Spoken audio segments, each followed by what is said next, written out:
Telugu cinema ఇండస్ట్రీలో చిరంజీవి దాదాపు 40 సంవత్సరాలుగా ఇండస్ట్రీని ఏలుతూ వస్తున్నారు.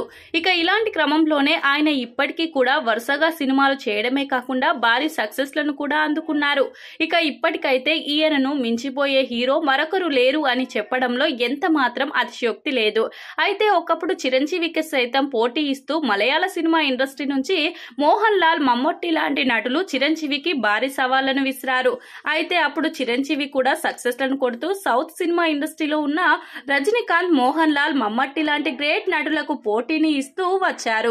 తాను మాత్రం ఎక్కడా తగ్గకుండా కమర్షియల్ సినిమాలతోనే సూపర్ సక్సెస్ లను అందుకుంటూ వచ్చారు. ఇక క్రేజ్ విషయంలో రజనీకాంత్, చిరంజీవి ఇద్దరు పోటీ పడుతూ భారీ స్టార్డమ్ ను సంపాదించుకోవడంలో సక్సెస్ అయ్యారు.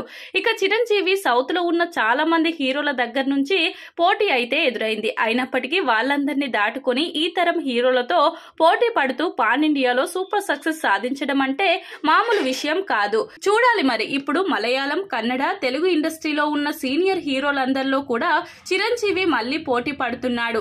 ఇప్పటికి కూడా తానే పైచేయి సాధిస్తూ ముందుకు సాగుతున్నాడు. ఇక తను చేస్తున్న విశ్వంబర సినిమాతో మరోసారి తను స్టార్డమ్ ను విస్తరింప చేసుకోవాలనే ప్రయత్నంలో చిరంజీవి ఉన్నట్లుగా తెలుస్తుంది. ఇక ఈ సినిమాతో కనుక సూపర్ సక్సెస్ ని అందుకుంటే చిరంజీవి సీనియర్ హీరోలందరిలో ఇండియాలోనే టాప్ హీరోగా ఎదుగుతారు.